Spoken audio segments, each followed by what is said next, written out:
안녕하세요. 자팍다식 채널입니다. 오늘은 조선 왕조실록 양녕대군이 폐세자가 된 진짜 이유는 이라는 제목의 영상 보내드리겠습니다. 구독과 좋아요 부탁드립니다. 감사합니다.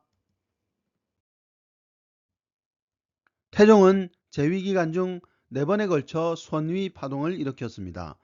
첫 번째 파동은 1406년에 일어났는데 이때 양녕의 나이 불과 13살이었습니다.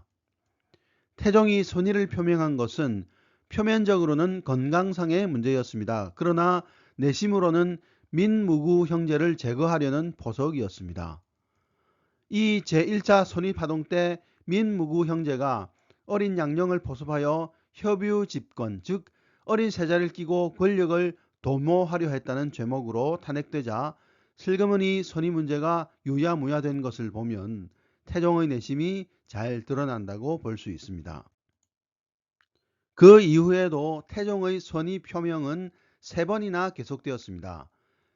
태종의 선의 표명이 있을 때마다 조정은 엄청난 혼란에 휩싸였고 그것은 민무구 형제와 세자의 패출이라는 엄청난 결과를 낳았습니다. 태종이 40도 안 된 시절부터 계속 선의 표명을 한 것은 원경왕후 민씨와 민무구 형제로 대표되는 외척 세력의 힘을 약화시키는 동시에 신하들의 충성도를 시험하기 위함이었습니다. 표면적으로는 몸이 노쇠하고 건강에 문제가 있다는 점을 들었으나 실제로는 민무구 형제의 권력 팽창을 견제하고 국가의 안정을 이루기 위한 의도적인 행동이었던 것입니다. 태종은 왕권의 조해가 되는 외척 세력을 약화시킨 뒤 자신은 일찍 상왕으로 물러앉아 왕이 성장할 때까지 왕권을 보호하고 왕이 성장하면 자신은 군정에 주력할 계획이었습니다. 태종의 이런 계획은 자신의 급작스런 죽음에 대비한 측면도 있었습니다. 자신이 갑자기 죽는다 할지라도 왕권을 둘러싼 권력 다툼이 일어나지 않도록 하겠다는 의도였습니다. 양녕은 어린 시절 외가에서 자란 탓에 외삼촌들과 매우 친밀했습니다.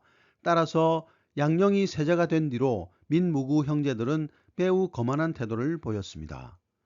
거기다 그들이 세자의 안위를 위해 효령과 충령 두 대군을 죽일 수도 있다는 말이 들려왔습니다. 많은 대신들도 민씨 형제에게 마음이 기울여져 있었습니다. 태종의 선의파동은 민씨 형제와 세자를 떼어놓기 위한 수단이었으나 양녕대군은 전혀 눈치채지 못했습니다. 오히려 제왕 수업엔 관심이 없고 엉뚱한 짓만 골라 해서 태종은 세자에게 회의감을 품게 되었습니다. 태종의 양령에 대한 불신감은 급기야 세자를 폐하는 극단적인 조치로 나타났습니다. 1418년에 일어난 폐세자 사건이 세 번째 선의파동으로 이때 황희 등 조정 대신들 일부는 폐세자를 반대하다 유배를 가기도 했습니다. 양령이 1404년에 왕세자에 책봉되었다가 14년 만에 폐위된 것은 순전히 태종의 뜻이었습니다. 태종은 자신이 애써 이룩한 정치적 업적과 안정된 왕권을 양령이 제대로 이어나갈 수 없다고 판단했던 것입니다. 이 무렵 양령은 궁을 몰래 빠져나와 화류 생활에 빠져 있었고 궁 생활에 적응하지 못했습니다. 태종이 수차례 타이르기도 하고 질책하기도 했으나 끝내 태종의 기대에 부응하지 못했습니다. 태종의 마음을 간파한 신하들은 마침내 폐세자의 의견을 내놓았고 1418년 유정현 등의 청원으로 마침내 양령은 폐위되고 말았습니다. 그리고 왕세자의 지위는 셋째 충녕대군 이도가 이어받았습니다.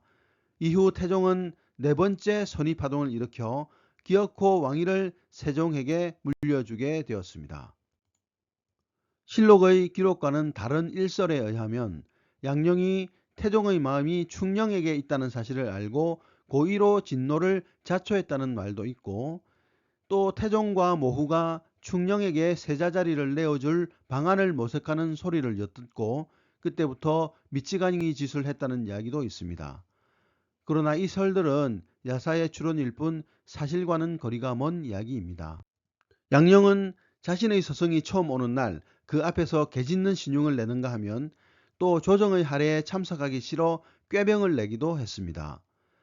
궁궐을 월장해 기생을 찾고 남의 집 소실을 낚아채기도 했으며 여염집 처녀를 납치해 강간하고 기생을 동궁으로 들여 아이를 베게 하기도 했습니다. 이렇듯 양령은 애초에 제왕의 자질이 없었고 태종은 일찍 그 점을 간파했으나 차마 패하지 못하고 망설이다 세자의 패륜 행각이 극에 달하자 결국 폐위하기에 이른 것입니다. 오늘의 참고도서는 한 권으로 읽는 조선왕조실록이었습니다. 감사합니다.